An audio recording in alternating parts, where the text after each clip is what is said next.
Hey everyone, I'm Amy Morgan, and welcome to Trade Nerd Legends, a series dedicated to the unsung heroes of global trade. Most people have no idea what trade professionals actually do, and yet they're the reason that our system works at all. They keep our shipments moving, they keep our companies compliant, and the world connected, often without recognition, even though their work touches nearly everything we buy, use, and wear every day. That is what we mean by trade nerd. Trade nerds don't just know the rules, they understand the reasons behind them. They believe that trade at its best connects people and ideas in ways that move the world forward. And that is what keeps them showing up through every disruption, every audit, and every regulatory curveball. And today, as trade becomes more strategic and more visible, more cross functional than ever, it's time to honor the OGs, those people who've been doing this work for long before it made headlines. And this series tells their stories to celebrate where we've been and inspire future generations of trade nerds.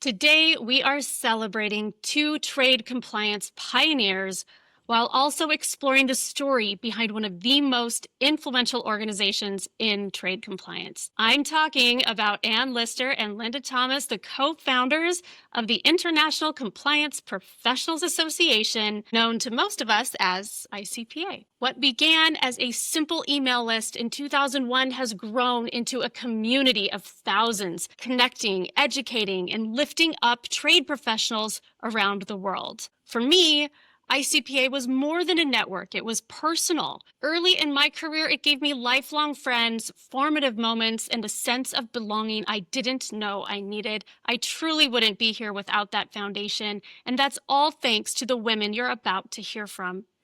Ann Lister's legacy is one of action and impact. She's fierce, inspiring, and endlessly generous, and she has a way of making people rise to their best. She treats friends like family, and when she sees a need, she doesn't hesitate. She makes it happen. Lynda Thomas has brought humor and wisdom that has shaped ICPA from the very beginning. She helped it grow and evolve while always staying true to its original spirit of accessibility and authenticity. Together, they didn't just create an association, they sparked a movement. Their impact on this profession is immeasurable, and today we get to hear straight from them. So Ann, Lynda, let's pull back the curtain and hear how it all began. What was going on in the trade world when the idea for ICPA first struck? Take it away, Lynda. Well, Ann and I were at a seminar together. We had never met each other, although we had heard about each other for several years. I think we were getting sick of hearing about each other. And during the break, started talking, and one of us introduced themselves to the other. And immediately we were both like, oh my gosh, it's you. And then we started talking. This was around the time when Customs said you needed to have a compliance manual. And people put together a compliance manual, and then Customs would say, that's not really a compliance manual, but they wouldn't tell you what one was. And we said, if we could just link people together, if people could share ideas, we're all trying to do the same thing. And the rest of the seminar, we went in and I'm talking to people on the side. If there was a group like this, would you be interested? And we collected business cards. We did a welcome email, and we came up with the idea to do blind questions and answers. You ask a question anonymously. There's no dumb question. People will answer the question. A couple of days later, you put out the original question. And we got some objections in the beginning. People like, well, my competitors would be part of this group. And we said, but it doesn't give a competitive advantage. It just makes you, the compliance person, better and makes your job easier. And it was anonymous. Right. Yeah. And so it protected not only the questioner, but the person providing the answer. So, and that's the Q&A that we still get today, right? That's the email. Well, only it's a lot more complex. Clearly. Well, and the other thing we got, people would say, well, I see some wrong answers there. And we said, yeah, but number one, you recognize it's wrong. Number two, you can learn from wrong answers too. We're all learning. And I love that that legacy has persisted today, because I think in a moment like right now where there are so many questions, people are actually really grateful for the right answers and the wrong answers. Okay, so let's stay with the early days though for a minute. How did you make that leap from the email list to like an in-person? There had to have been a gathering before the big conference. Like, how did you turn it into an organization? Well, by the time the fall came, we had over 400 people on that email list. And I said, Lynda, we got something here. We need to do something with it. Well, we'd never started a company before, so we decided that we needed to incorporate. And I'm going to mention Kathleen Murphy. Company believed so much in the vision of what we were doing, they offered to pay all of our incorporation fees. No way. So we then had to, once you're a corporation, you have to pick a board of directors and that kind of thing. So we just invited people that we knew, other trade people, say, hey, we started a group, you want to be part. And then we met over at the Texas Instruments building. Yep. In Fort Worth. Yeah, we can be very persuasive. Indeed, indeed. So that was the first meetup then. So you all met at Texas Instruments, you had your first meetup, and then you turned that into a conference. Because I know I joined around 2005-ish, and there's already a big conference that had already been in place, and people like had known each other. Folks like George Tuttle and Adrian Braumiller, all these folks were already involved. So how did you do that? Well, we had the idea for the conference, and we sort of started putting together, it needs to be multiple tracks, kind of what would this look like? And I remember we secured the hotel in San Diego, and we had a target of the number of attendees. But tickets weren't selling quite like we thought they should. And we were starting to freak out a little bit. And everybody else was like, no, people wait till the last minute to get tickets. They have to get approval. But I remember we kind of stepped out there and we were a little concerned. But it did sell and it did take off and it was a success. And it just kind of went from there and just kind of grew from there. And I think that was 2003. Yeah. And if you remember, we went through the 9/11 right after we had started this, and the role of the trade compliance person took on a whole new meaning after that event. And can you say more about that? I actually, that kind of slipped my mind that it had happened, that the organization was created and then 9/11 and then you started meeting. So when you say that the trade compliance organization kind of took on some new meanings, tell me more. Well, I remember when this happened, my boss's boss at Texas Instruments said, I need to know in the next 48 hours how this is going to impact our business. And I'm thinking, well, considering this has never happened in the history of our country, I can't be 100% sure. But I said, there's going to be some additional fees that are going to be paid. There's going to be some security stuff that's going to change. And I said, they're going to really crack down on overseas shipments because they have to. Right. And about the same time, I think that there was a movie that came out called The Sum of All Fears. And it was a whole story about a transshipment that had a nuclear warhead that detonated in the port of Baltimore. And so Customs was trying to get people involved in CTPAT. I mean, it just took off. It was one thing right after another. And it gave, ICPA gave people a place where they could share with other people. What are you doing? What are you telling your leadership? And I don't know about you, but I was devastated with the 9/11. We were all glued to our televisions and it was just mind boggling. Right. And I had been in the Navy and it terrorized me. And I remember this the was other thing we did at that first conference was there was a divide between like express carriers and private companies and customs brokers. And we had a session where it was come talk to express carriers. And people were resistant at first, but we said, if you want to make the express carrier world better, you've got to partner with them. And we can't be adversarial. We have to work together to kind of meet both sides of the equation. And I think that was pretty groundbreaking to have express carriers and brokers working, starting to talk and starting to work together and work through some of the frustrations on both sides. Yeah, we need each other. Yeah. Right, right. In some of those now, it's really cool to hear your origin story, because some of those sessions at the conference that like ask the lawyers, or ask your express carrier, or ask your broker, kind of those ask me anything sort of sessions. Those are super valuable sessions, and it's kind of cool to hear where they came from.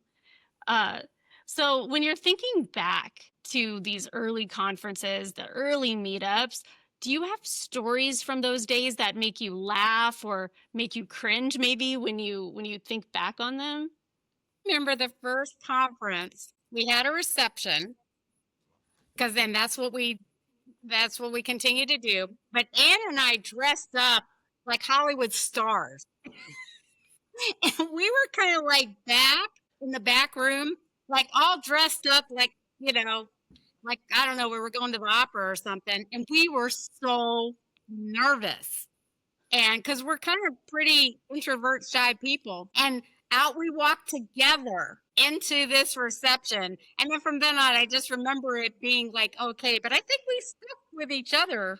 Yeah, we Well, always did that. It was like safety in numbers or Yeah. something. And we had, big visions when others came. We've had crazy things go on. We've had a conference in Los Angeles where there was a lobby bar. And after the bar had closed, there were some people that hopped over the bar and helped themselves. And that got pretty messy. And you can't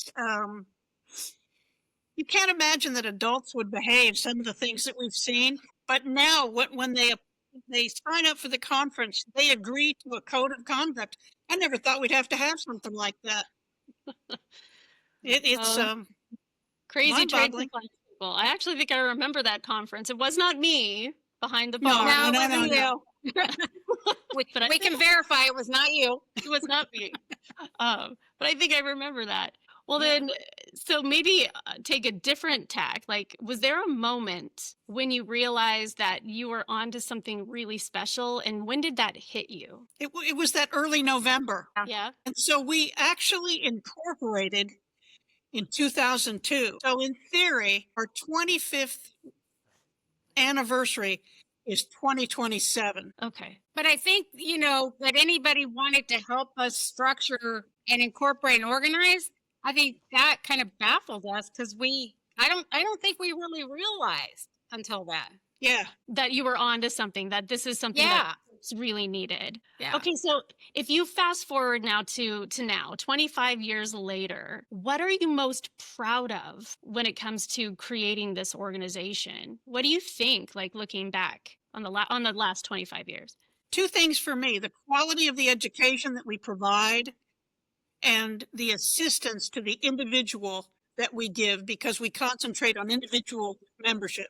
What about you? Yeah, I think the same for me because in order to distinguish ourselves early on, we never said otherwise. We always said we're here for the individual. Many other organizations were there for companies. We were there to make the individual person better. We focused on networking. And I think one of the things I'm proud of is that we really taught people that networking and having friends in the industry is important. It's your lifeline. It's surround yourself with people that can help your job easier and yourself be better. Well, I can testify that that is truly my experience. Some of my best friends in my personal life are trade people that I met in those early years Yeah. of ICPA. And I feel like a lot of us I was brand new when I found ICPA. I was such a noob. And some of the people that I met at that time were also very new because, like you'd said, Customs had just instructed companies post Mod Act that they needed a compliance organization. And so we all sort of grew up together. And through our careers, we've seen marriages and kids and life changes and all of these things and job changes. And a lot of that is because of the people that we know that we get to surround ourselves with. Thank you to this organization. So I can tell you, like, the things that you're proud of are truly have manifested. And I think I am an example of that. So Well, and I think also we never took ourselves too seriously. no, you didn't. You know, I mean, we have done some really squirrely stuff.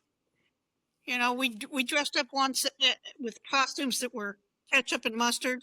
Yeah. You know, we did a little video one time for Thanksgiving where Lynda was a pilgrim, and I dressed up with a big headdress, and we went to Walmart, and I gave her a frozen turkey.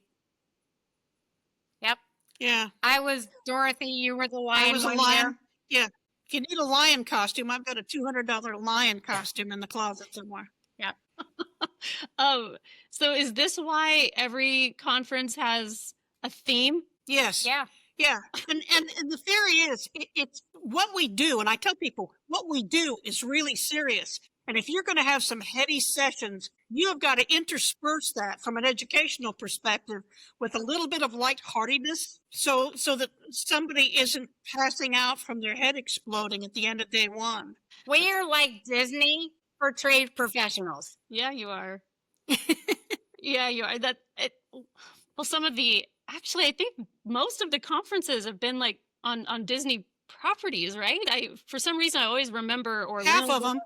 But everybody wants to go to Disney, and then they bring their families, and it turned into a very family-friendly event over the years. So Well, and there's so many tentacles to the conferences now. We do a kids camp where I have enlisted my oldest granddaughter and her best friend that babysits your kids for 3 days. No, it's really smart. And then to watch your kids and kind of grow up through this organization too. I mean, Elizabeth and Victoria, Zoe, it's been really fun to watch them grow up. So truly, you built a family beyond your real family. Well, it's cheaper to bring them with us and put them to work. Good point. Good point. Okay, so is there anything else you'd like to say about the founding of the organization? Fun memories, reflections on how far we've come, plans for the future, anything like that? I guess for me, I would say I'm proud that we stayed true to our vision. Yeah. I think sometimes organizations can get lost and stray, and I don't think we ever have. We've always been about the individual. We've always promoted networking. We've always promoted this family feel, and we've never lost that in all these years. That's right. I think that's why a lot of people keep coming back and recruiting other new members. Well, so I'd like to round out this episode with some lightning round questions. Now you can both answer, but I've kind of tagged each one for here's one for Lynda, one for Anne. So Lynda, if you hadn't gone into trade, what do you think you would have done? Well, I was in the printing industry before. I was toying with being a physical therapist. I would not have minded being a drummer in a rock band, but I have no rhythm, and that sort of leaves that out. Okay. Wow, Ringo. I never knew that. Good. That's amazing. That's amazing. And what would you have done? I would have completed medical school. You know, I think I've always been a frustrated physician. Interesting that we both would have done a medical thing. Right. Yeah. You know, we actually grew up in California, 40 miles from each other, and had to come all the way to Texas to even meet. It was fate. The universe had to bring you together. Yeah. Well, Exactly. that's an awesome Yeah, I story. could have been love a physical therapist. You could have been a doctor. Yeah, we could have started a practice together. Hey, Exactly. let's, with a band on the side. exactly. I play the guitar. Yeah. I was going to say, but wasn't the choir? Whose idea was the choir? Well, I love to sing, and I wanted the Star Spangled Banner sung at the beginning of every annual conference, and so Daryl Pearson, who was our Canadian counsel, was deeply involved in a singing group, and I said, we're going to start a choir, and you can go on to YouTube and Google ICPA choir and see some of the crazy outfits. And he said when he would come to a conference, his wife, who is also a dear friend of mine, would say, "Don't let Ann dress you funny." And we've enjoyed it. Yes, you have. And I love that it's a tradition that you've kept up over the years. Um, okay, so Anne, we've learned a lot about you today, right? Your love of Disney, that you would have gone into the medical profession. But what is something that most people in trade don't know about you? I think this is true with most people. I'm a lot more tender-hearted than people think I am. You know, we have members that will, for example, lose an animal, and I usually send them a wind chime with a little foot or something on it. I cry pretty easy. It's just who I am. But if you're going to be a leader, those are sides of you that you you can't show to everybody. You know, they have to feel that they can follow you. You don't want the commander out in front having a meltdown. You know, you want them to, like, we'll surround the troops and you know, Lynda and I go somewhere else and have a meltdown. You know, and I think people think both of us are a lot more outgoing than we are. True. Well, you can't help it with the costumes and the humor and the authentic approach you brought to this organization. It's hard to believe that you guys are, either of you are shy, introverted sort of people. But okay, so for both of you, if you could describe the ICPA community in one word, what would it be? Caring. Yeah. I would probably say family. That's Yeah, that's kind of yeah. our theme. You know, it's really amazing, right? How just talking with the both of you, and it's been a long time since I've been able to talk with both of you like this. It's we fall back into those old familial sort of patterns. Like, we're not talking about work and stress and the all the chaos that's going on out there. You keep it about what's going on in here, what's going on in here. Like you said, you keep it about the individual. What is it that the person needs right now? How can we support the person? We care. This is our family. That's really quite astonishing when you think about it. And we're very welcoming. And I like to think that new people that come to the conference feel that. And there's none of this first conference awkwardness. I don't know anybody.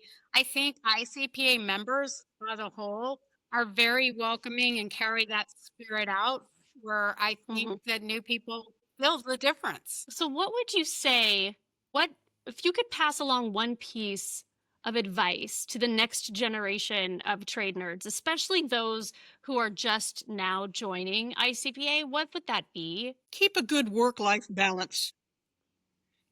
Don't let your job tear you to pieces. And I can tell you from leaving a couple jobs, take your vacation, because when you don't and you leave, no one cares that you didn't. It's just important. And I would say, given this age of technology and perhaps a little bit being disconnected, don't discount the fact that you need people. Yeah. Network, make friends, build your group.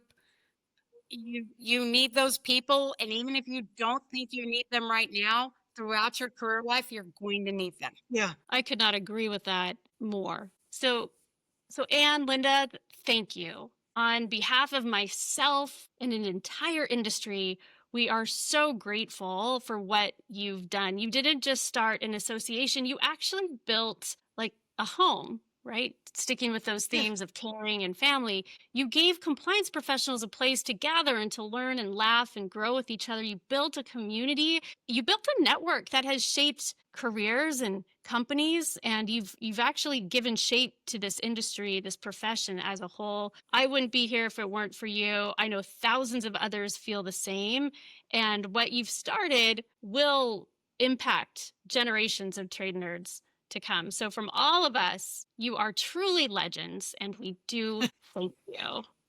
Thank you for saying that. Yeah, thank you. Thanks for doing this.